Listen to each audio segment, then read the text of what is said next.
Всем привет!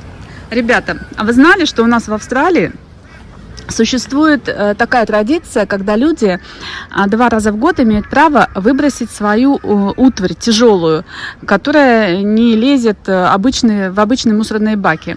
Вот. И здесь можно всегда найти какие-то интересные вещи, если вам нужно. Вот. Посмотрите, вот какой-то старый шкаф старинный. Явно, что ему 100 лет в обед. Он завален, конечно, всеми этими вещами. Вот.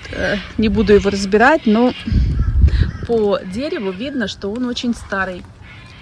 Вот. Вот домик для Барби. Кто-то с любовью строил. Или, скорее всего, это домик для кошки. Ну вот, никому уже стало не надо. Нет, это все-таки для Барби, посмотрите. Какая прелесть для девочки, а? Можно было, конечно, отдать куда-нибудь в чарити, но люди решили это все-таки выбросить. Вот. И вот так выходишь на прогулку и не знаешь, что можно найти в следующий раз. Так от дома к дому. Люди выбрасывают то, что тяжело вывести на обычной машине на свалку.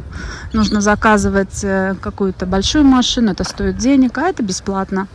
Вот, смотрите, какой столешница какая большая. Кстати, неплохая. Вот. И вот к нему ножки для стола. Очень себе даже неплохие ножки. Красный стол. Чемоданы. А вот что это? Матрасы, кровать какая-то. В общем, как говорится, ой, и вот там все можете видеть, все дальше и дальше. Вот такая у нас традиция в Австралии выбрасывать ненужные вещи. Обычно government дает, council дает неделю на то, чтобы люди подготовили и выбросили. То есть вот неделю где-то они будут выносить на улицу все, и потом приедет большая машина и это все заберет. Если люди не заберут это кто-то себе домой. Вот сегодня воскресенье, скорее всего,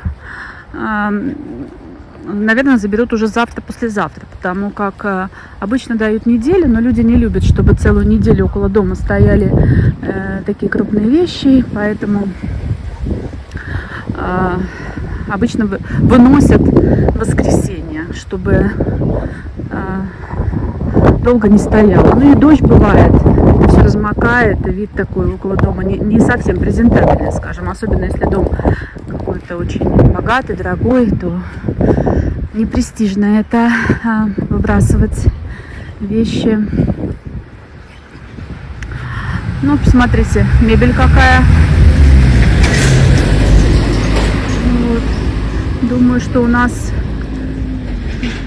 на дачах у людей бывает хуже. Ну, район, скажем так, здесь не бедный, поэтому, несмотря даже на то, что вот стоит вот такой дом. Кстати, не смотрите, что он так выглядит, он может быть внесен куда-нибудь как исторический дом, и это старый Квинслендер, я это уже вижу, вот, и он идет только под реконструкцию, то есть его нельзя как-то внешний вид менять. Здесь, ну, типа памятника архитектуры, если говорят так по-русски. Старые Квинслендеры, они охраняются. Особенно те, которые построены там 100 лет назад, например. Ну, вот. Этот старый Квинслендер такой. Вот. Ну, а я двигаюсь дальше. И если что-нибудь найду интересное, то обязательно поделюсь с вами. Ну вот, смотрите, какой старый стул. Я уверена, что он старый, потому что вот раньше вот делали такие заклепки и вот такую ткань. Ножки фигурные.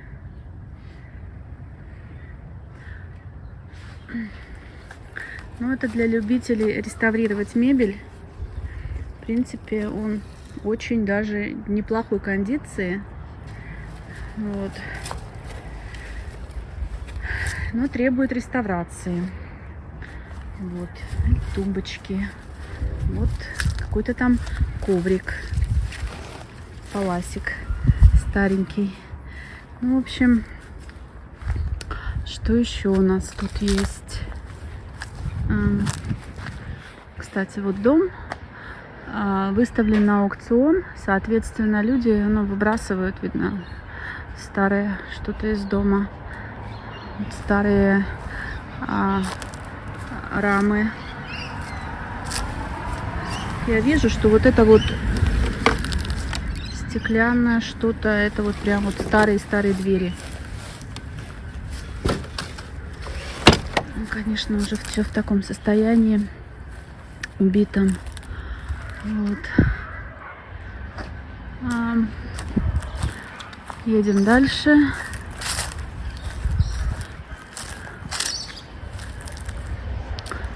Матрасы, диваны, подушечки, блестящие, практически новые стулья. В общем, все, что не нужно, все на мусорку. Ребята, ну я наконец-то делюсь с вами, что нашла я. У меня целый клад. И этот клад – мои книги. Я нашла коллекцию книг о еде, рецепты. Вы посмотрите. Тосканская книга приготовления еды. Фармхаус. Это что у нас? Новозеландский стиль. Австралийская книга. Вы посмотрите на это, что я нашла. Это просто невероятный клад. Люди это выкинули. Французская кухня. Вы посмотрите, это все рецепты. И у меня этих книг полный багажник. Осталось купить еды и начинать готовить. Я не могу поверить своему счастью. В настоящее время все живут в интернете, и всем наплевать просто на книжки. Но это книжки стоят денег, они все с картинками. Я не понимаю людей, которые это выбрасывают. Собственник, где я брала, я не могла снять видео, он мне сказал, что его отец умер. И он собирал эти книги всю его жизнь. Вы можете представить? Вот мы собираем что-то в жизни, а потом наши дети это просто все выбрасывают и не ценят. И им это не надо. Я не знаю, может быть, я не права, что я это взяла, но я просто не могла пройти мимо всех этих книг. И это все, вот посмотрите, вегетарианская еда, новозеландская, французская, Сан-Франциско. И это все, а вот рецепты, это все рецепты полностью. Все книги, вот в микроволновке, как, пожалуйста, приготовить. Очень много тосканского, кстати. Вот я еще даже все это не рассматривала, но я просто в шоке от того, что люди могли это просто подняться рука и это все выкинуть. Но я рада, что они не попали на свалку, а оказались в надежных, хороших руках.